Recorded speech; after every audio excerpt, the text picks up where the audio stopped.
L'école des frères à Tournai était secouée. Un professeur de l'établissement avait tenu des propos racistes à l'égard d'un élève d'origine algérienne. Depuis, l'école a pris position envers cette enseignante. Elle a aussi renforcé les axes de solidarité et d'ouverture au monde extérieur, repris dans son projet d'établissement. C'est ainsi que ce jeudi, elle a accueilli le chanteur Moustalargo. Concerts et débats sur la tolérance étaient au programme. Reportage Frédéric Thiebaud, Sébastien Bouillet. Cher maître, le roi est mort. Au fond de lui dit que c'était pas possible. Quand il a quitté le royaume, il y avait toujours. Le roi était jeune, en bonne santé. Et on est en guerre avec aucun autre royaume chrétien. Soudain, il se rend à l'évidence. Quelqu'un a assassiné le roi.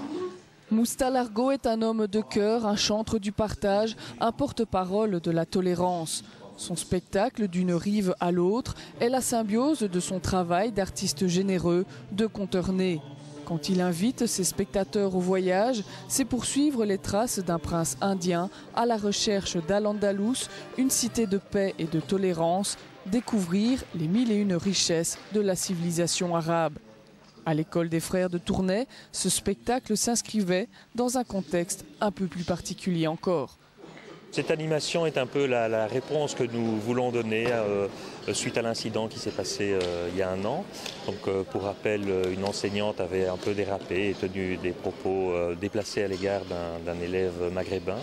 Et nous ne voulions pas réagir dans le show, dans le vif de l'action. Donc avec le pouvoir organisateur de l'école, nous avons vraiment réfléchi à ce que nous pouvions faire.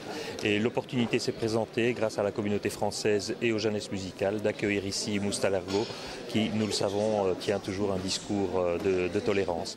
Je me méfie du fait de dire à une prof, elle est raciste. Non, un propos est raciste. Le fond, il est peut-être aussi alimenté d'exaspération, de fatigue, de nervosité. Et donc je préfère faire un travail avec cette personne et de comprendre ce qui s'est passé, dédramatiser. Je pense que le directeur a une réaction très très intéressante, c'est de dire on va d'abord laisser retomber la sauce.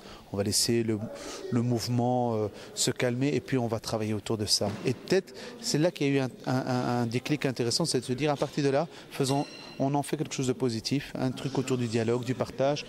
Et ce partage, il s'est effectué entre l'artiste et les élèves de 3e et 4e année de l'établissement. Ces derniers ont comblé leur ignorance sur une civilisation qui nous a énormément apporté. Il y a aussi été question de racisme ordinaire, de sens critique à développer, de préjugés à effacer, d'ouverture vers l'autre à agrandir. Je trouve ça bien de parler de tous les problèmes qu'il y a sur la Terre, comme ça, c'était bien. Il a dit des choses que je ne savais pas, c'était intéressant.